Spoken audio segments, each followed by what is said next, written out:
श्री स्वामी समर्थ. प्रत्येक मराठी महिना हा अमावस्येच्या दिवशी संपत असतो आणि त्यानंतर नवीन मराठी महिन्याची सुरुवात होत असते. वैशाख महिन्याची जी अमावस्या आहे तर ती 27 मेला मंगळवारी आहे. या दिवशी आपल्याला काही जमले नाही तरीसुद्धा कुत्र्याला एक वस्तू खायला द्यायची आहे, ज्यामुळे आपल्याला शत्रूचा कोणताही त्रास होणार नाही, शत्रुदोष नष्ट होईल, शत्रूचा त्रास पीडा जी आहे तर ती संपेल, आपल्या जीवनातील सर्व अडचणी नष्ट होतील. त्याचप्रमाणे आपल्या ज्या काही मनोकामना आहेत तर त्यासुद्धा पूर्ण होतील. पितृदोषाचा आपल्याला त्रास होत असेल तर तो सुद्धा नष्ट होईल आणि आपल्या घराची, आपल्या कुटुंबाची खूप प्रगती होईल. कोणती वस्तू आपल्याला या दिवशी कुत्र्याला खायला द्यायची आहे, ती कशा प्रकारे द्यायची आहे, याची संपूर्ण माहिती आपण आजच्या या व्हिडिओमध्ये पाहणार आहोत. त्यामुळे व्हिडिओ कुठेही स्किप न करता शेवटपर्यंत नक्की पहा. जर तुम्ही चॅनलवरती नवीन असाल आणि पहिल्यांदाच माझे व्हिडिओ पाहत असाल तर चॅनलला सबस्क्राईब करा. व्हिडिओ माहितीपूर्ण वाटला तर व्हिडिओला लाईक करा. अमावस्येचा दिवस हा आपल्या पितरांच्या सेवेसाठी अत्यंत खास दिवस मानला जातो. आपले पितर म्हणजे आपले जे मृत पावलेले पूर्वज आहेत तर ते. आपल्या पूर्वजांना आपण कधीकधी विसरतो किंवा आपण त्यांना अपमानित करतो. त्याचप्रमाणे एखाद्या व्यक्तीच्या मृत्यूनंतर त्यांचे अंतिम संस्कार किंवा अंतिम विधी व्यवस्थित केले गेले नसतील किंवा एखाद्या व्यक्तीचा अकाली मृत्यू झाला असेल तर त्या व्यक्तीशी संबंधित त्या कुटुंबाला पितृदोष लागू शकतो आणि हा पितृदोष नष्ट व्हावा तर याचसाठी आपल्याला कुत्र्याला एक वस्तू जी आहे तर ती खायला द्यायची आहे. पितृदोष हा एका पिढीतून नसतो तर पिढ्यानपिढ्या तो चालू असतो. पितृदोष म्हणजे काय तर एक प्रकारची नकारात्मक ऊर्जा आहे जी पिढ्यानपिढ्या टिकते. आपल्या घरातील कोणाचीही यामुळे प्रगती होत नाही. आपला मुलगा असेल किंवा मुलगी असेल तर ती आपलं ऐकत नाहीत.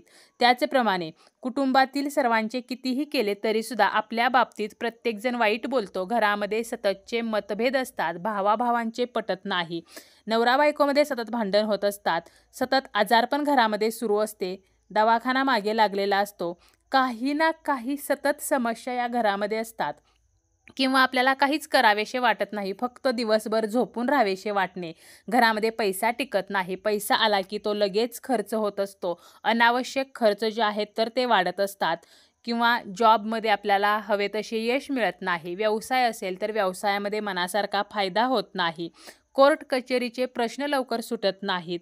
त्याचप्रमाणे आपल्या घरातील ज्या महिला आहेत तर त्यांना अपत्यप्राप्ती होत नाही.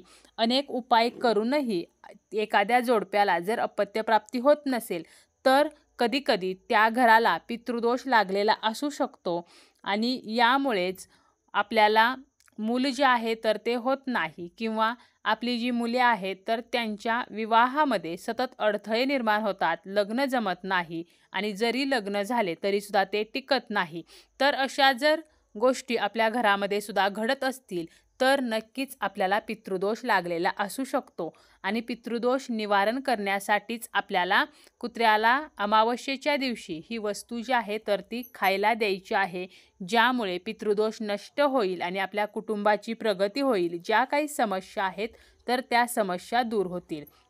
काय करायचं आहे, या दिवशी सकाळी आपल्याला लवकर उठायचं आहे, स्नान वगैरे करायचं आहे. स्नान करताना आंघोळीच्या पाण्यामध्ये थोडेसे गंगाजल टाकायचे आहे. त्याचप्रमाणे थोडेसे काळे तीळ टाकून त्या पाण्याने स्नान करायचे आहे. यामुळे जी काही आपल्या मनातील, शरीरातील नकारात्मकता आहे तर ती निघून जात असते. त्यानंतर आपल्याला आपल्या देवघरातील सर्व देवदेवतांची पूजा करून घ्यायची आहे आणि आपल्याला हा जो उपाय आहे तर तो करायचा आहे दुपारी 12 ते 1 या वेळेमध्ये. जर आपल्याला काही कारणाने दुपारी 12 ते 1 या वेळेमध्ये हा उपाय करणे शक्य झाले नाही तर दिवसभरामध्ये कधीही आपण हा उपाय करू शकतो आणि शक्यतो काळ्या कुत्र्याला आपल्याला ही वस्तू खायला द्यायची आहे. जर काळा कुत्रा आपल्या आजूबाजूला किंवा आपल्या घरी नसेलच तर कोणत्याही कुत्र्याला आपण ही वस्तू खायला देऊ शकतो. आपलं सकाळचं सर्व नित्यकर्म वगैरे आटोपून झाल्यानंतर जेव्हा आपण स्वयंपाक करतो तर त्यावेळेला काय करायचं आहे, अगोदर आपला स्वयंपाक वगैरे आपल्याला करून घ्यायचा आहे आणि स्वयंपाक झाल्यानंतर शेवटची जी पोळी आहे तर ती आपल्याला कुत्र्याच्या नावाने बनवायची आहे. त्यासाठी एक कणकेचा मोठा गोळा घ्यायचा आहे, त्यामध्ये थोडासा गूळ घालायचा आहे, गूळ नसेल तर थोडीशी साखर घालायची आहे आणि ही पोळी लाटायची आहे. म्हणजे काय तर गोड पोळी आपल्याला बनवायची आहे. आता या पोळीला आपल्याला लावायचं आहे ते म्हणजे मोहरीचे तेल आणि ही पोळी आपल्याला बनवून घ्यायची आहे. आता जेव्हा आपण हा उपाय करणार आहोत की दुपारी 12 ते 1 या वेळेमध्ये एक ताट घ्यायचं किंवा एक प्लेट घ्यायची. यामध्ये आपण बनवलेली ही जी गोड पोळी आहे तर ती ठेवायची आणि आपल्याला देवघरासमोर बसायचं आहे. देवघरातील दिवा चालू असावा. जर दिवा विझलेला असेल तर दिवा लावून घ्यायचा.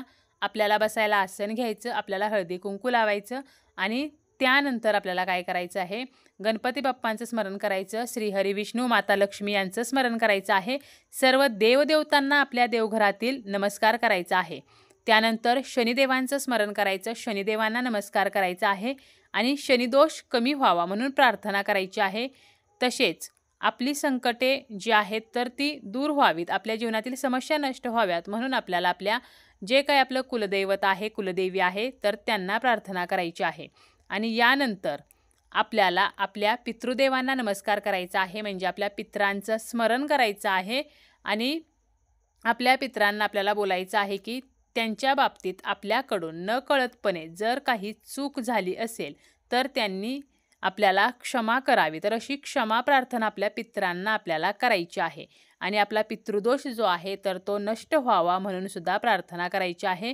त्यानंतर यमदेवांना नमस्कार करायचा आहे आणि ही जी पोळी आपण ताटामध्ये ठेवलेली आहे तर ही पोळी घेऊन आपल्याला ज्या कुत्र्याला आपण पोळी खायला देणार आहोत तर त्या कुत्र्याजवळ जायचं आहे आणि आपल्याला ही पोळी त्याला खायला द्यायची आहे.